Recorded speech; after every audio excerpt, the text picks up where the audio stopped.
qué filosofía aquí y ahora especiales?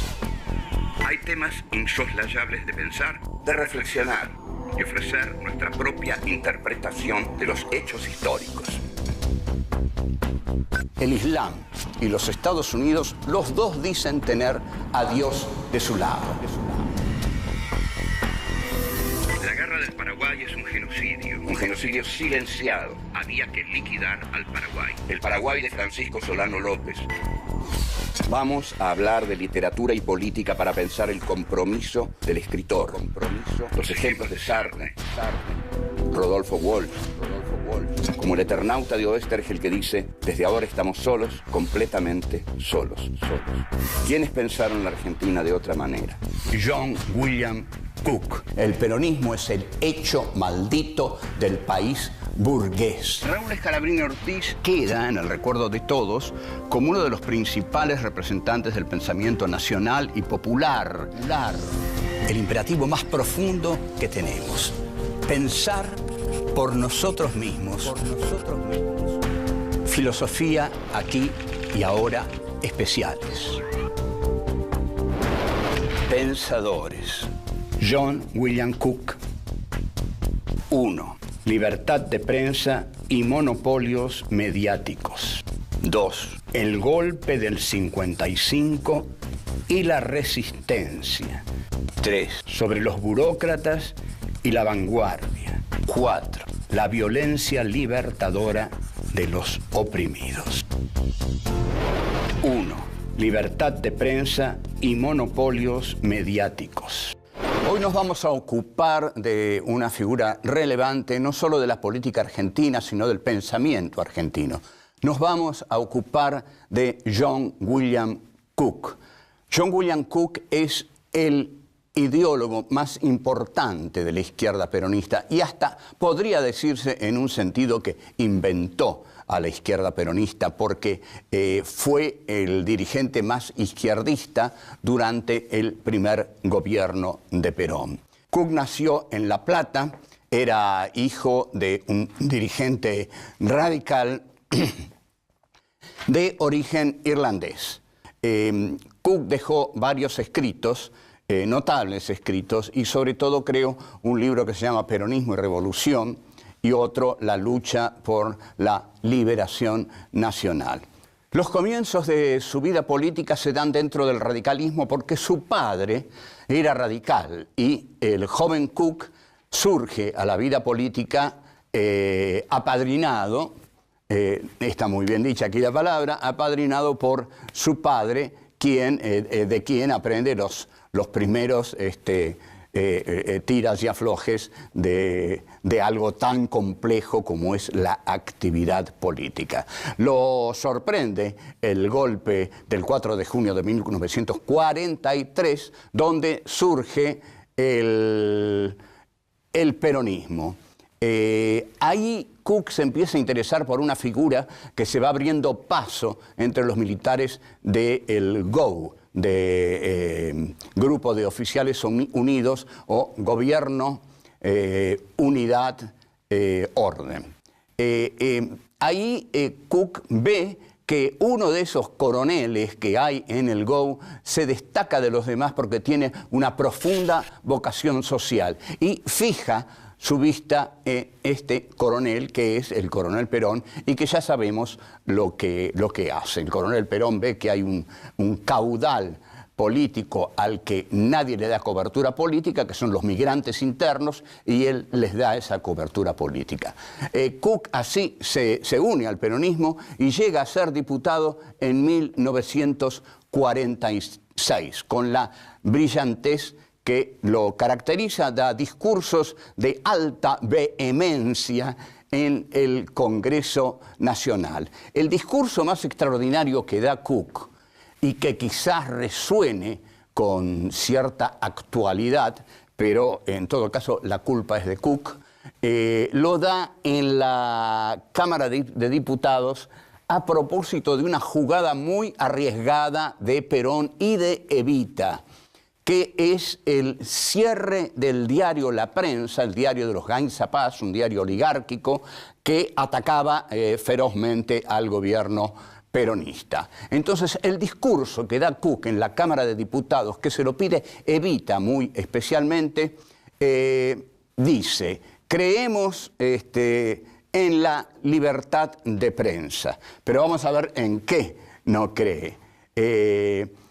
No creemos en el derecho de las empresas mercantiles y capitalistas para procurar que los resortes del Estado se pongan al servicio de sus intereses cada vez que hay cuestiones fundamentales en juego.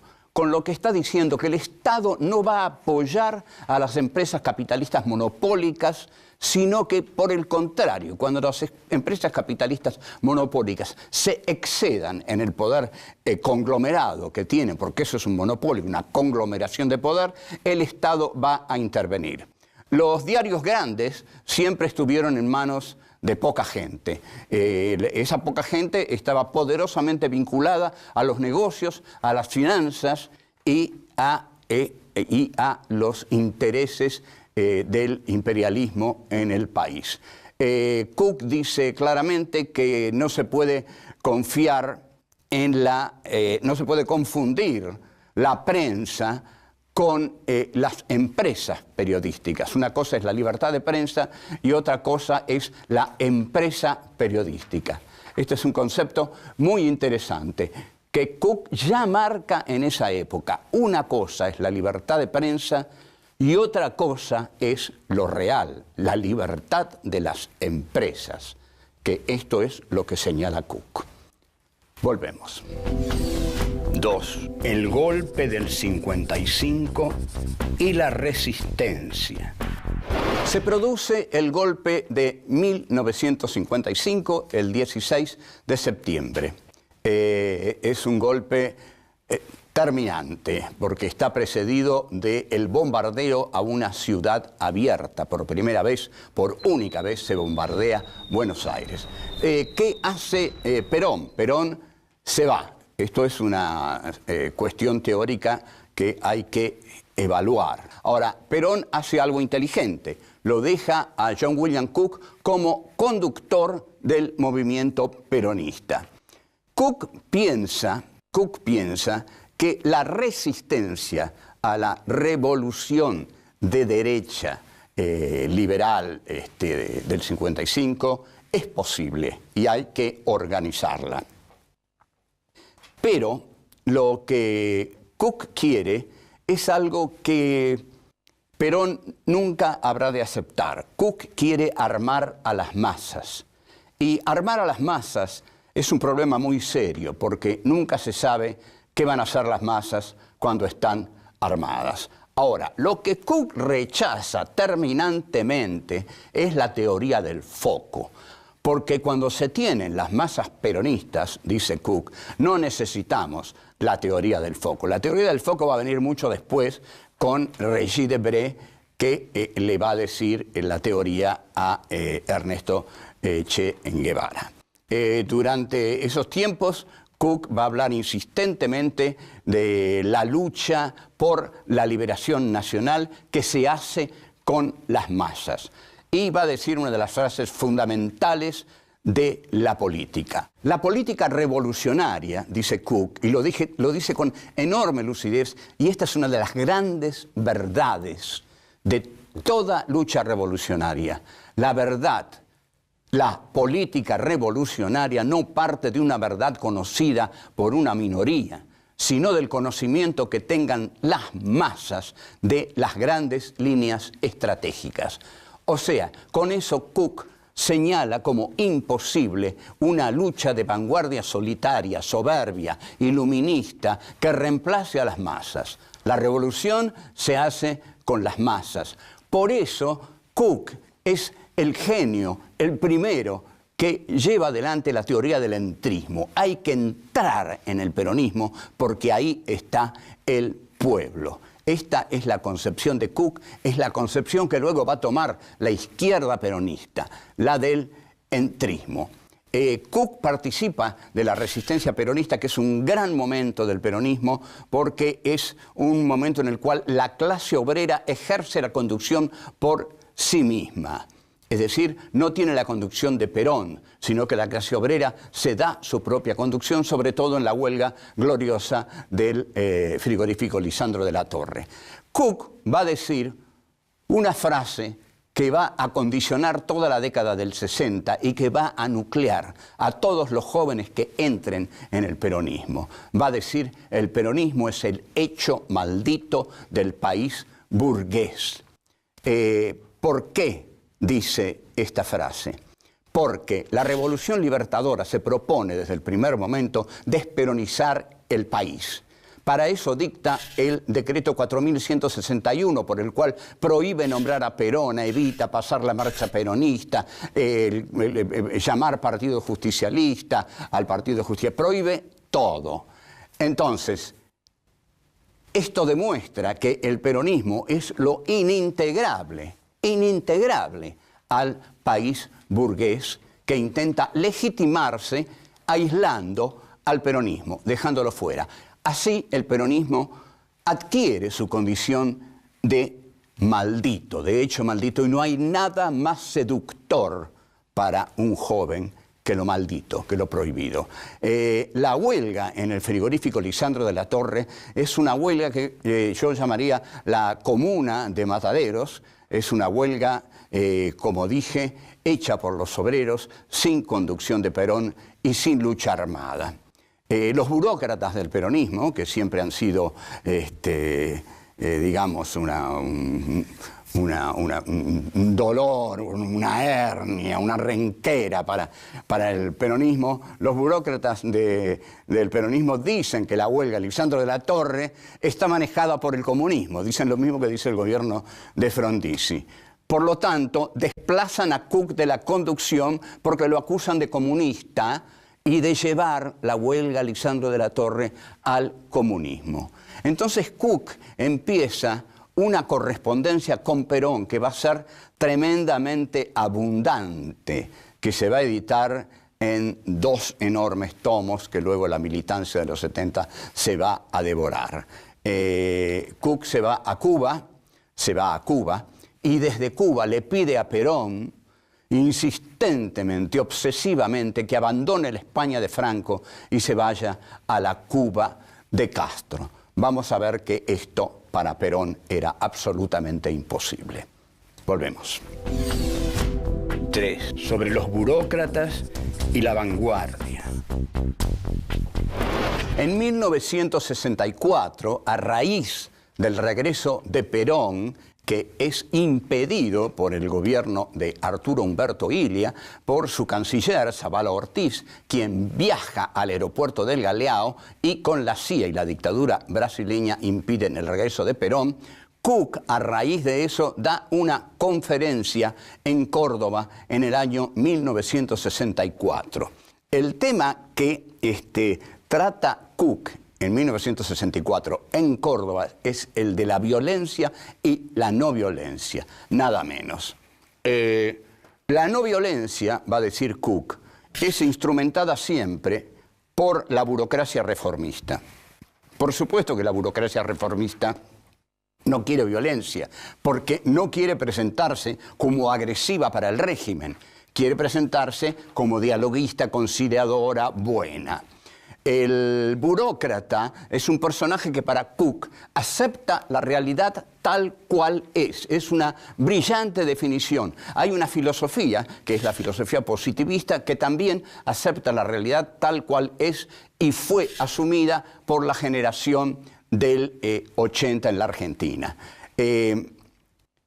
Cook piensa que esta burocracia mide las fuerzas a las cuales tendría que enfrentarse y dice, no hay nada que hacer, se resigna. Su papel es el de la resignación y de la resignación surge la necesidad de la negociación, de la conciliación, y entonces es ahí donde el burócrata se llena de dinero, porque al negociar con el poder lo compra y el burócrata deviene un ser millonario y un traidor a su clase.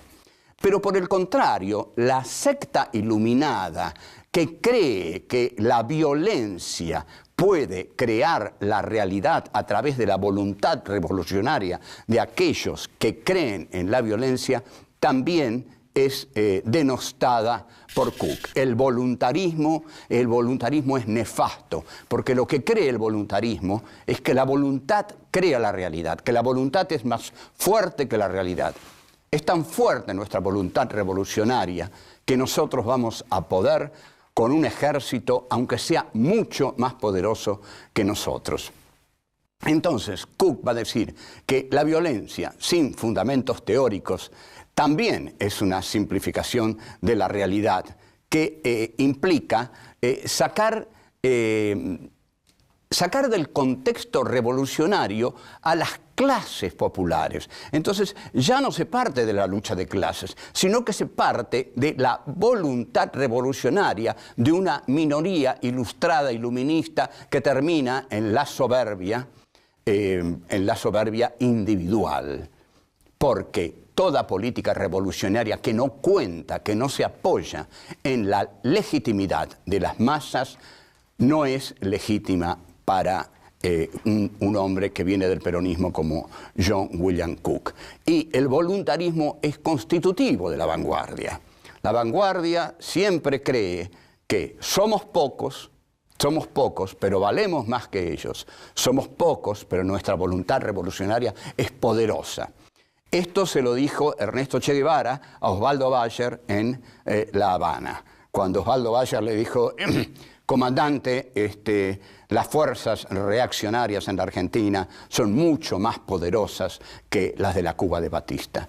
Y Ernesto Che Guevara le dijo: ¿qué importa? Son todos mercenarios. Y Osvaldo Bayer no se animó a decirle: serán todos mercenarios, pero son muchos y son muy poderosos. Lo que pensaba el Che es que un mercenario no podía nada contra un joven voluntarista lleno de utopías en él.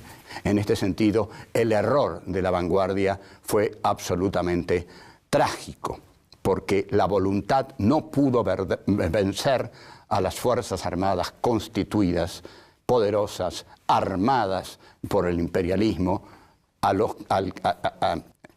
la que estos jóvenes voluntaristas que dieron lo mejor de sí intentaron enfrentarse trágicamente. Volvemos. 4. La violencia libertadora de los oprimidos. En la conferencia de Córdoba, los conceptos que emite Cook son fundamentales para toda teoría política, o sea que hay que leerlos, hay que recordarlos y hay que aplicarlos.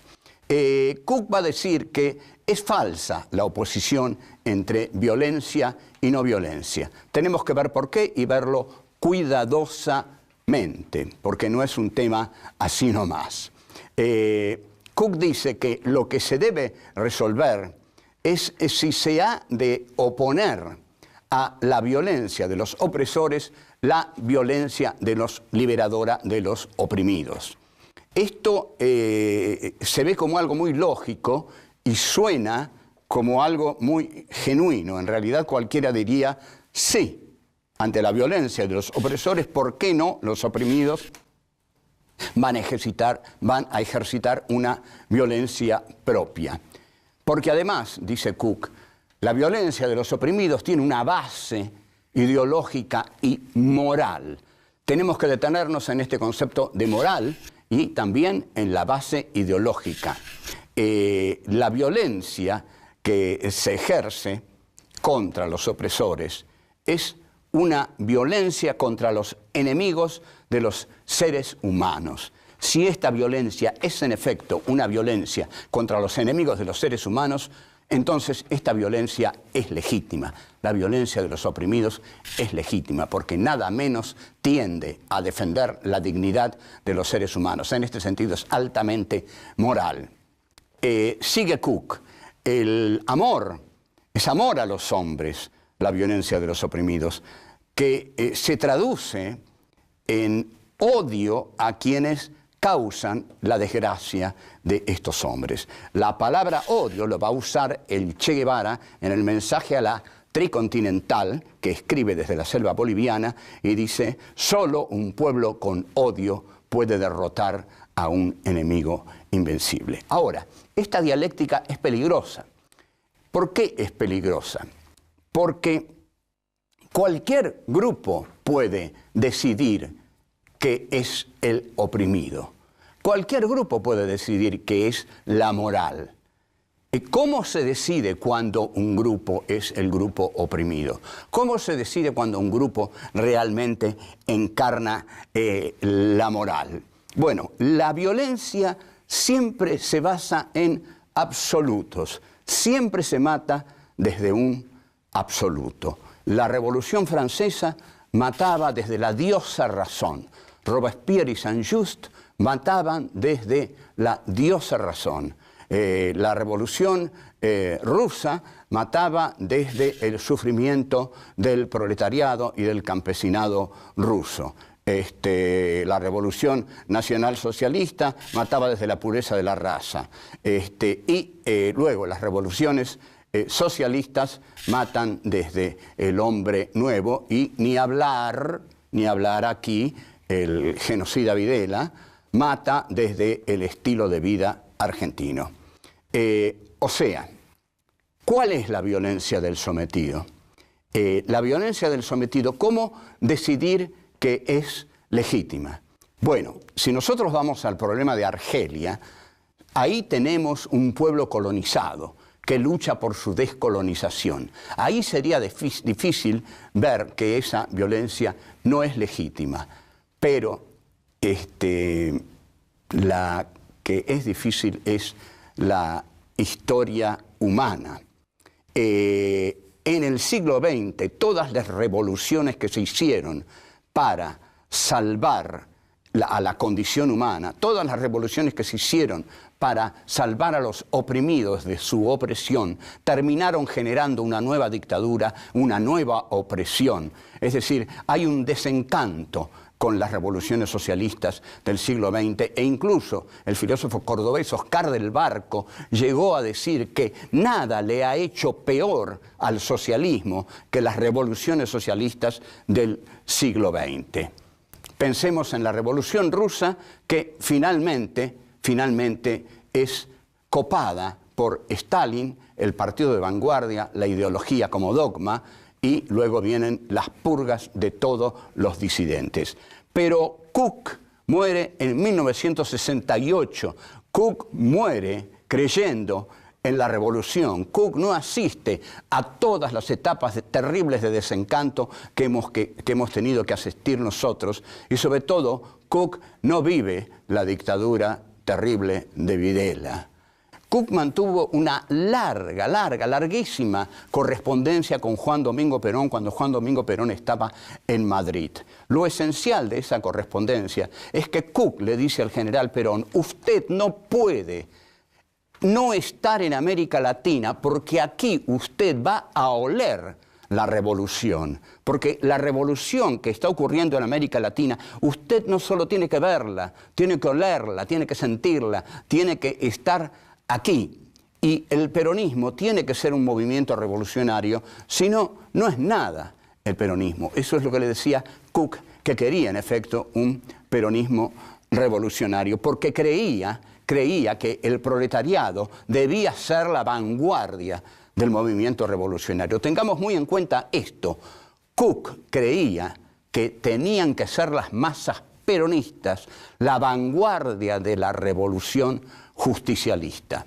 Ahora bien, Perón desarrolla desde Madrid un juego pendular que desconcierta a Cook, porque Perón trata de armonizar todos los antagonismos. Él se consideraba el Padre Eterno y desde Madrid totalizaba todas las diferencias internas del movimiento peronista. Cuando llegó a Ezeiza se dio cuenta que no podía armonizar nada y eligió por la derecha. Cook y Perón tenían un desacuerdo fundamental. Para Cook, el peronismo debía ser revolucionario basándose en las masas del peronismo. Si para algo tenía las masas el peronismo, era para hacer la revolución. Perón siempre vio a las masas más como factor de presión que como factor de poder. Esta idea profundísima los separó para siempre. Chao.